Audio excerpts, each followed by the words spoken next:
প্রিয় বন্ধুরা, নমস্কার। সনাতন দর্শন সাইকেল যাত্রায় আজ তোমাদের সঙ্গে আছি আমি রাজস্থানের যোধপুর জেলার তিওয়ারি গ্রাম অঞ্চল ক্ষেত্রতে একটা ছোট্ট একটা শহর বলতে পারি বা গ্রামের শহর বলতে পারি। তো সেখানে একটা স্কুল রয়েছে, খুব সুন্দর একটা স্কুল।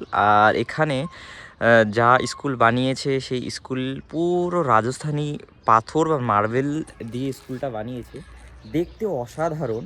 আর ভিতরে একদম ঠান্ডা বাতাবরণ। এখানে ৪৫ থেকে ৫০ ডিগ্রির তাপমাত্রা যায়। তো এখনও রয়েছে ৪০ ডিগ্রি, আজকেও যাবে। তো এখানে খুব সুন্দর দেখে আমাকে ভালো লাগলো যে এত সুন্দর একটা স্কুল, সুসজ্জিতভাবে স্কুল, সাফ সুতরা প্রাইভেট স্কুল। আর এখানে প্রায় ১৪০০ বাচ্চা, এই গ্রাম অঞ্চলের বাচ্চারা পড়াশুনো করেন। দেখে খুব সুন্দর লাগলো। এই স্কুলটাতে রাত্রেবেলা আমি ছিলাম।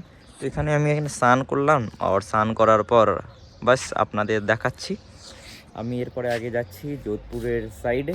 আগের আগের কার্যক্রম বা আগের ভ্রমণ আপনাদের সঙ্গে ছোট ছোট দেখাবার চেষ্টা করব। সঙ্গে থাকবেন, পাশে থাকবেন। জয় হিন্দ, জয় ভারত।